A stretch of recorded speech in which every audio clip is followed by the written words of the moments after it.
ছেলেবেলায় ফিরে যেতে হলে চলে আসতে হবে কাশী বসলেন। লীলা মজুমদারের কলমের ছোঁয়াতেই সেজে উঠেছে কাশী বসলেন। মাঠ জুড়ে সাহিত্যিকের কাহিনীটা পেয়েছে আশ্রয়।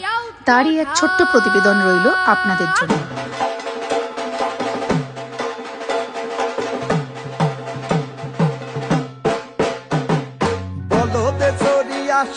সিংহায় দিলা হাত আর সিংহাসনে মর্তেতে বাজিয়া উঠল ঢাক।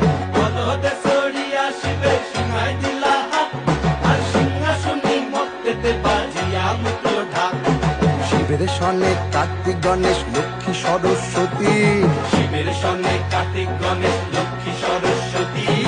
আশ্বিন মাসে বাপের বাড়ি আসেন ভগবতী, আশ্বিন মাসে বাপের বাড়ি আসেন ভগবতী।